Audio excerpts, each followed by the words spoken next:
everyone, and welcome to the Small Business Big Following Workshop mini-series. Today is a mini-series expanding on social media and what type of content you can post on your social media pages.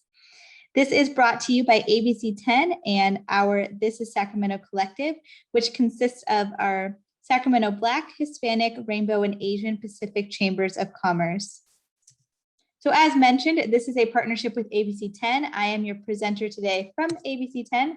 My name is Meagan McPhillips. I've been in social media for about 9 years now. I've been with ABC 10 a little over 2 years, and I have experience with nonprofits, media, food and beverage companies, a bunch of different industries.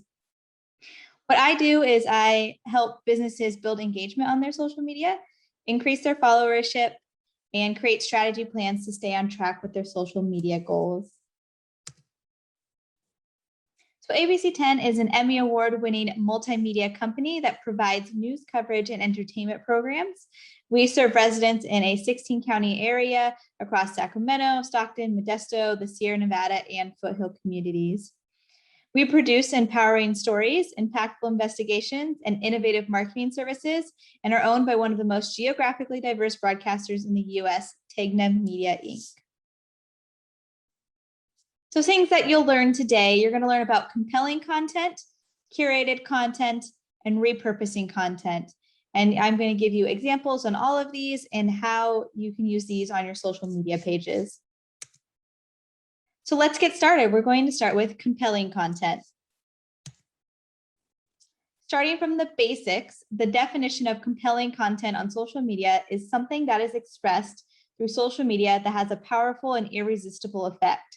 So in social media's case, the quote unquote irresistible effect is stopping a person from scrolling to engage with your content or be interested enough to visit your social media pages.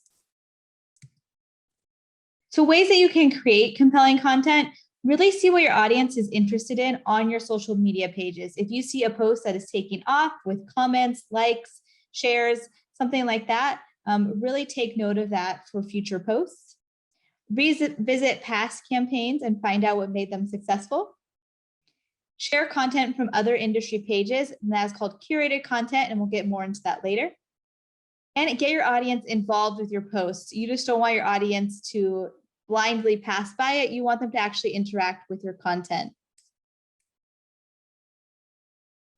So here's an example of revisiting a past campaign and finding out that it was successful. We did during the holiday time, name a locally owned restaurant that could use some community support right now, and saw huge success with over 400 comments and over 20 shares. So we decided to reuse that content and create another compelling campaign for Black History Month. And you can see that on the right side, name a local Black owned business that could use community support right now. And we also saw success there. As I mentioned, you really want to get your audience involved in the post, and there are tons of different ways you can do that. One example is taking advantage of national days. So here it was National Beer Day. We asked viewers to name your favorite local beer, and they were able to comment on the post. And that's one way to get them involved into social media, is just by asking them to do something as simple as that. Here are other examples of getting your audience involved in the post. You can always find out how to plant the best garden during the summer, click here, or find out how to make the best brownies, click here. Those are some call outs you can do. Share to help us spread the word. Know somebody who needs to read this, share it with them. Share this post with your friends and family. Tag a friend that needs to read this post, or don't forget to tag a friend. So these are just some examples of ways you can get your audience involved in your posts instead of just passively going through and not stopping to read it. A big thing on social media is photos versus texts. And so for photos, it's typically more compelling than plain text on social media. Plain photos are definitely more native to social media platforms like Instagram or Facebook. Just think about what you see in your newsfeed. How often do you see a plain text post versus a photo post? Think of it in that term.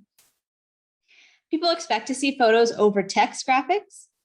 And text graphics are good for callouts, infographics, large information business hours. So I'm not saying don't do text graphics. Just keep in mind that people are more expecting photos, and that text graphics are good for certain things like different callouts, infographics, large information etc. So here's an example of photos versus text. So these are both weather topics that were on our page.